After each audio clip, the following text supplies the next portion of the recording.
රංගන ශිල්පිනී දේශානි නෙහාරා ඉසුරු ලොකු හෙට්ටිආරච්චිගෙන් වෙන්නුනේ ඉසුරු තවත් කාන්තාවන් සමග අනියම් සම්බන්ධතා පවත්වන බව කියමින්. නමුත් ඊයේ දින ඔවුන් දෙදෙනාම හිරු සෙනෙහසෙන් නත්තල් පාටියට සහභාගී වුණා.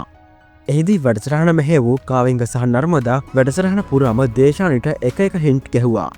දේශානිගේ මූණ බැලුවම තේරුණේ ඇයි තම අපහසුවෙන් ඉන්න බව. ඒ වගේම ඉසුරු සහ දේශානි රංගනයෙන් දායක වූ දෝනි ගීතය ගායනා කරන වෙලාවේ ඉසුරු බලෙන්ම දේශානිව ස්ටේජ් එකට ඇදගෙන එනවා. අපිට දැනගන්න ලැබුණ විදියට දේශානි ඉඳලා තියෙන්නේ ඒ ගැන කිසිම දැනුවත්වීමකින් තොරව. ඉසුරු දේශානිව ස්ටේජ් එකට ඇදන් ගිහින් තිබුණේ දේශානිගේ අකමැත්තෙන් සහ බලහත්කාරයෙන්.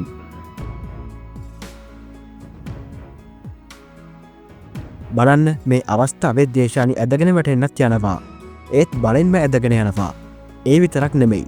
වේදිකාව මත වස්තිරත් දේශානිට හින්ට් ගහනවා.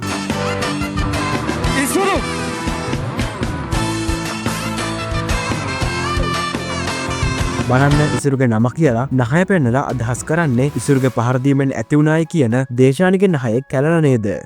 මේ වගේ වීඩියෝස් ඉදිරියටත් බලන්න සබස්ක්‍රයිබ් කරලා දී සිටින්න අප සමග.